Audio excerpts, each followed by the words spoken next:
The Grassroots gave us unforgettable hits like Midnight Confessions and Let's Live for Today.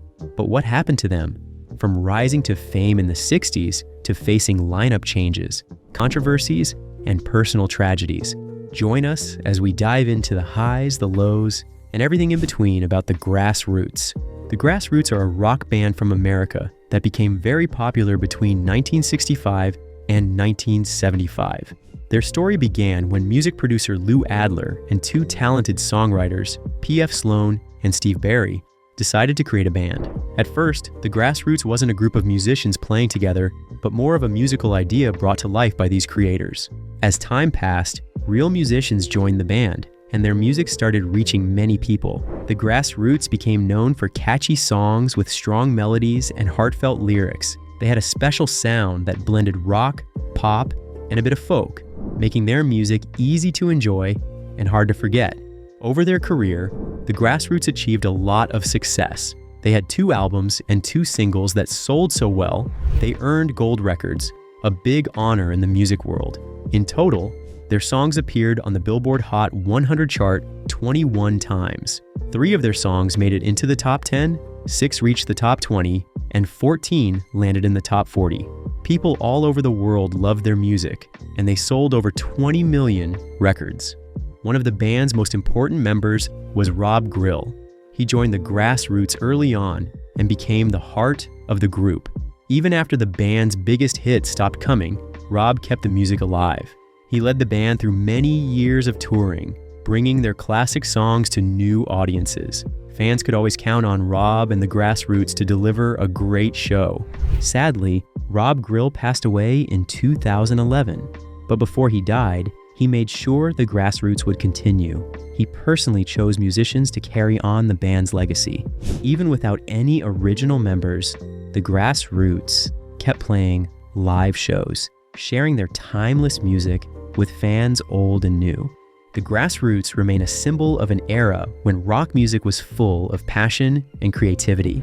Their songs continue to be loved, reminding listeners of a time when music brought people together and made memories that would last a lifetime.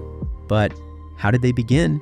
The story of the Grassroots began in 1965, not as a regular band, but as an idea created by 2 talented songwriters and producers, P.F. Sloan and Steve Barry.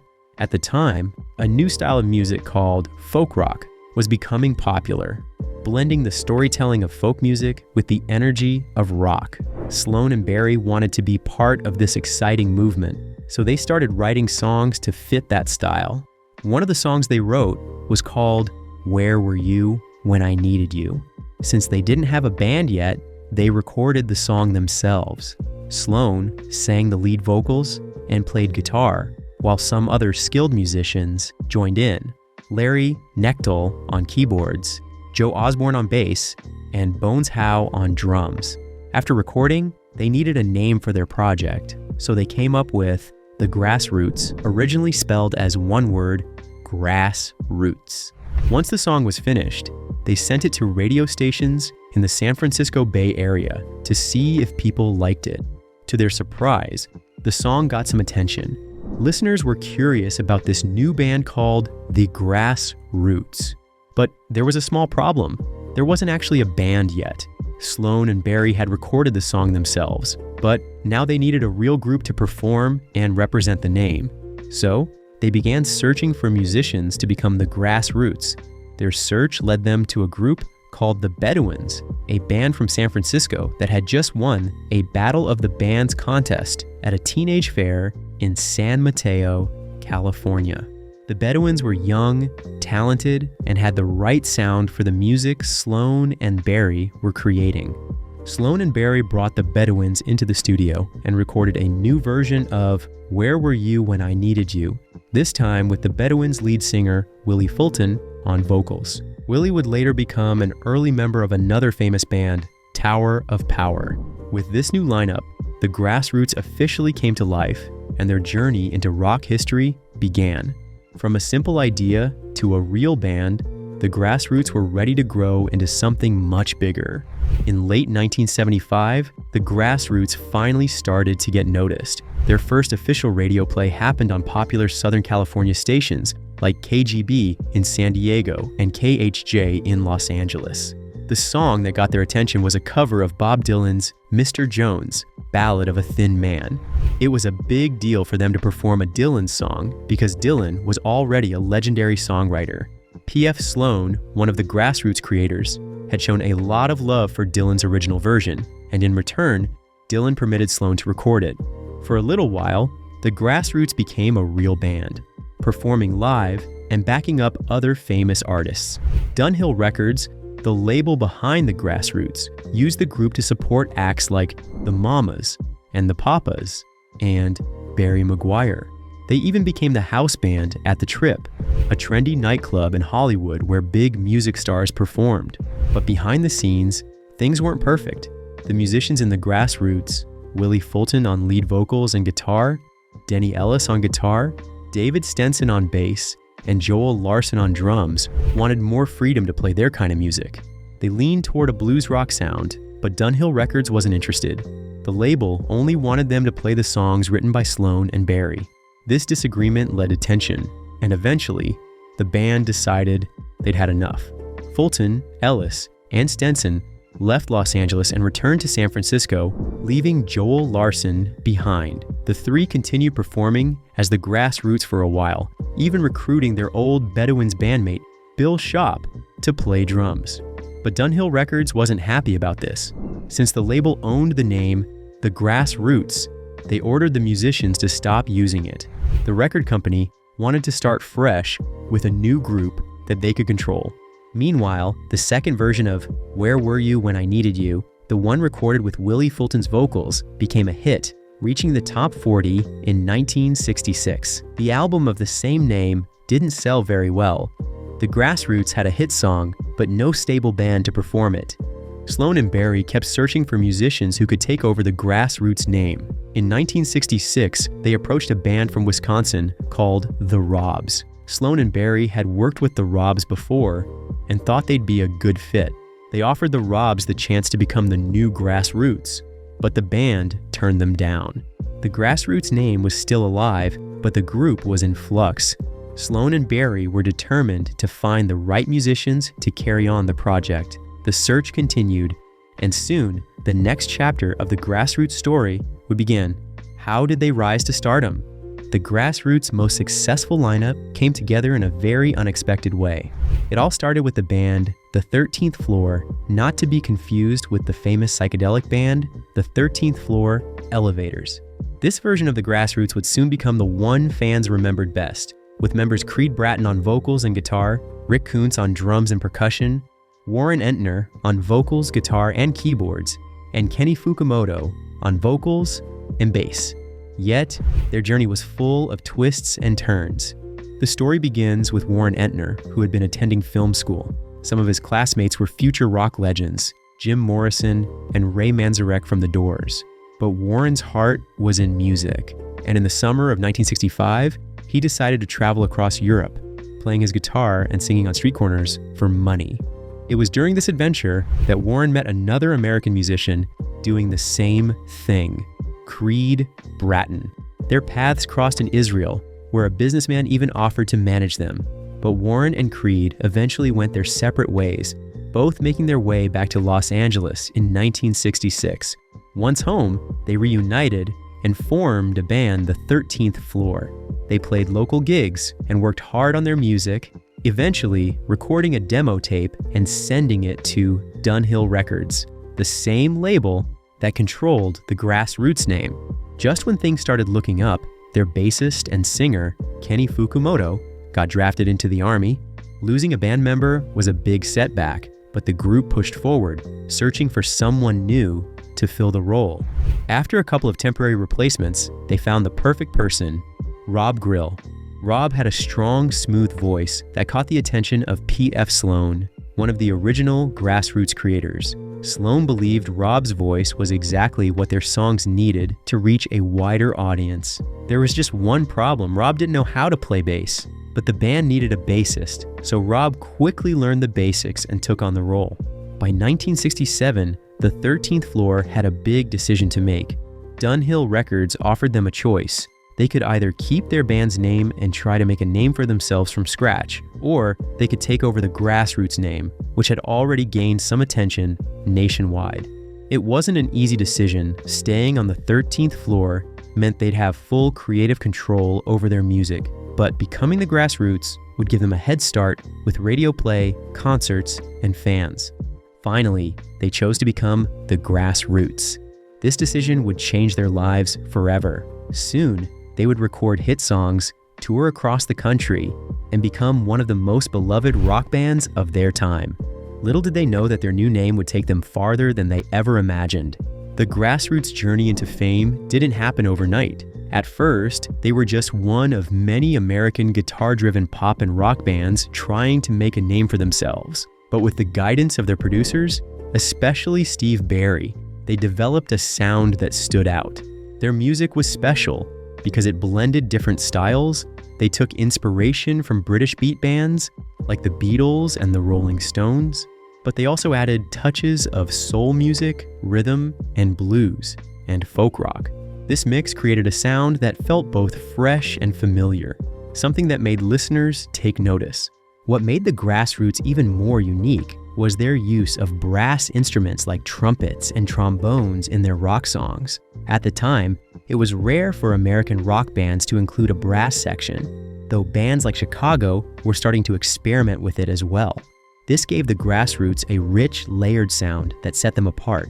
Most of their hit songs were written by the talented staff at Dunhill Records, not just Barry and P.F. Sloan. The music for many of their songs was played by a group of elite session musicians known as the Wrecking Crew. These musicians were behind some of the biggest hits of the 60s, working with artists like the Beach Boys and the Mamas and the Papas. However, the Grassroots members weren't just frontmen. They also wrote some of their songs. These original tracks often appeared on their albums and as B-sides to their hit singles, showing that they had creative voices of their own. The Grassroots' first real taste of success came in the summer of 1967 with the song Let's Live for Today. This song was actually a cover of an Italian hit called Piangi con me by the Anglo-Italian band The Rokes. The Grassroots version struck a chord with American audiences, selling over 1 million copies and earning them a prestigious gold disc. Another milestone came when the band recorded a third version of their earlier hit, Where Were You When I Needed You, this time featuring their new lead singer, Rob Grill. His smooth, powerful voice became the signature sound of the Grassroots and would lead them through their most successful years. From 1967 to 1972, they kept delivering hit after hit, carving out a place for themselves in rock history. At the height of the Summer of Love, the Grassroots performed at the Fantasy Fair and Magic Mountain Music Festival. This was a legendary event, one of the first major rock festivals ever held, even before Woodstock. At the time, Let's Live for Today was climbing the charts, sitting at number 15 and rising fast. The band played their hearts out, surrounded by thousands of music lovers embracing peace, love, and rock and roll. From those early days of searching for a unique sound to standing on stage during one of the most iconic summers in music history, the Grassroots had found their place. The Grassroots were at a turning point when they released their album, Feelings, and for the first time, the band members themselves played a bigger role in writing the songs and performing the music. It was their chance to show what they could do as musicians. Unfortunately, the album didn't sell well. This was a big disappointment, and it led to a major change. Steve Barry, one of their producers, decided to take back control. He guided the band in a new direction, adding more of a rhythm and blues feel and incorporating bold horn sections into their songs. Around this time, P.F. Sloan, who had been one of the Grassroots creators and songwriters, slowly stepped away from the project. He moved to New York City to focus on his own music career, leaving Barry as the band's main producer. Soon, the Grassroots had a huge hit with Midnight Confessions. This was their first song to feature horns, and it gave them a rich, soulful sound that became part of their signature style. The opening bass line, which became iconic, was played by legendary session musician Carol Kaye. The song climbed all the way to number 5 on the charts, making it one of their biggest hits. As their popularity soared, they were invited to perform at some of the most iconic music festivals of the era. They played at the San Francisco Pop Festival with Midnight Confessions at its peak. They also took the stage at the Los Angeles Pop Festival and the Miami Pop Festival, sharing the spotlight with some of the biggest rock acts of the time. But behind the scenes, tensions were building. Creed Bratton, one of the band's guitarists and vocalists, was growing frustrated. The record label wouldn't let the band fully control their music. They weren't allowed to write many of their songs or play all the instruments on their records, though they did play their instruments live in concert. Creed wanted the Grassroots to be more than just a hit-making machine. Things came to a head. The band played a show at the legendary Fillmore West in San Francisco. The performance didn't go well. Some say Creed was slightly inebriated that night, and after the show, the rest of the band asked him to leave. It was a tough decision, but they believed it was best for the group. Creed's departure marked the first of many lineup changes for this version of the Grassroots. To fill the gap, they brought in 2 new members, Dennis Provisor on keyboards and vocals, and Terry Furlong on lead guitar. This new lineup created a fresh dynamic, and the band pushed forward. Interestingly, during this period, the Grassroots were offered 2 songs that would later become massive hits, Don't Pull Your Love and Love Grows, Where My Rosemary Goes. However, they turned them down. According to Rob Grill, the band's lead singer, he wasn't comfortable singing a love song that could be mistaken as a tribute to bandmate Warren Entner's wife, Rosemary Franklin, a former Miss World. Although they didn't record those songs, they ended up performing them live in concerts, and both tracks appeared on their 2000 live album, The Grassroots, Live at Last. The Grassroots kept performing at major events. They played at the Newport Pop Festival at Devonshire Downs, which was a horse race track at the time. Interestingly, that location later became part of the California State University Northridge campus. The festival was packed with music lovers, and the Grassroots performed just 1 week before their next big hit, I'd Wait a Million Years, broke into the Billboard Hot 100. That summer, they also traveled to Canada to perform at the Vancouver Pop Festival. The event was held at Paradise Valley Resort in British Columbia, and once again, the band rocked the stage, connecting with fans across North America. Though the band faced many ups and downs, the late 60s were a golden time for the Grassroots. Their music was evolving, and they were part of a cultural movement that defined a generation. In the early 1970s, the Grassroots went through a whirlwind of changes.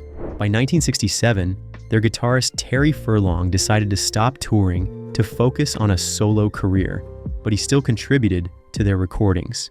To fill his spot on stage, the band brought in Brian Naughton, who toured with them for a short while before leaving in 1972. Around the same time, their drummer, Rick Koontz, also left. The band was in flux, and they needed new members to keep the music going. Stepping in were Joe Pollard on drums and percussion, and another guitarist named Terry, though his last name remains unknown. This mystery Terry didn't stick around for long and was soon replaced by Reed Kaling, who brought his own energy with vocals and guitar. The band's lineup seemed to constantly shift. Pollard and Dennis Provisor keyboards and vocals later decided to leave and form a duo, though Provisor briefly returned to record the 1972 album Move Along. For a short while, Rick Koontz returned, but his comeback was brief. He handed the drumsticks over to Joel Larson, one of the band's original members, bringing some familiarity back to the group. Through all these changes, 2 key figures remained at the heart of the band: Rob Grill, whose distinctive voice carried many of their biggest hits, and Warren Entner, who played guitar and keyboards while adding harmonies that defined the band's sound. However, by 1974, things started to slow down. The Grassroots left their longtime label, Dunhill Records. More bandmates left. Kaling, Weber, and even Warren Entner decided to move on. Entner later became a successful band manager, working with major rock groups like Rage Against the Machine and Quiet Riot. In the meantime, Terry Furlong and Dennis Provisor made a comeback, but Furlong's return was short-lived. By mid-year, he left for good, and the band brought in guitarist Gene Barkin, who was soon replaced by Reggie Knighton. This reshuffling left the band with a lineup of Rob Grill, Joel Larson, Dennis Provisor, and Reggie Knighton. Looking for a fresh start, the Grassroots signed with a new label, Haven Records. The label was run by Dennis Lambert and Brian Potter, the same songwriting duo who had given the band hits like Too Divided by Love. Under this new label, they released an album simply titled The Grassroots. The album single, Mamacita, reached number 71 on the Billboard Hot 100. Sadly, the follow-up singles didn't make much noise. Despite the constant lineup changes and shifting musical landscape, the Grassroots kept pushing forward. They had already cemented their place in rock history, and their songs from this era would live on, capturing the spirit of a time when music could move hearts and fill stadiums. The Grassroots faced a few controversies throughout their career, mostly revolving around the band's lineup changes, their relationship with their record label, and some public statements that sparked attention. One of the main issues the band faced was the lack of creative control. Many of the band's biggest hits were written by outside songwriters, and session musicians played much of the instrumental work on their records. This led to some tension within the band, especially with guitarist Creed Bratton. He grew frustrated with not being able to write the band's music or play on their recordings, and he eventually left. This sense of not having full ownership of their sound and music was a common struggle for them throughout their career. As the band's popularity grew, they went through multiple lineup changes, which affected their stability. The rotating members and constant shifts in the band's identity caused some controversy, especially among fans who were used to specific band members. Fans also felt that the band's core essence changed when members left, which hurt their connection with the original sound of the group. Then, in the 1970s, when Rob Grill decided to take control of the band and became the sole owner of the Grassroots name, he faced criticism for the way he handled the band's direction and lineup. There were some tensions between Grill and other members, and Grill's decisions about who would remain in the band or leave were not always well received by fans or some members. One of the biggest controversies the band faced occurred during their performance at an Independence Day concert on the National Mall in Washington, D.C. James G. Watt, the Secretary of the Interior under President Ronald Reagan, made a statement criticizing the rock bands who performed at the concert, including the Grassroots. Watt claimed that rock bands encouraged substance use and alcohol consumption, which he believed attracted the wrong element to public events. This angered Rob Grill, who called Watt's comments un-American and felt deeply insulted by the criticism. These controversies and challenges added to the band's complicated history, but didn't stop them from leaving a lasting impact on the music world. Despite the struggles, their songs remain beloved and are remembered for their catchy melodies and emotional depth. But did they ever break up? If you enjoyed this video, like and subscribe, and also click the next video shown on your screen.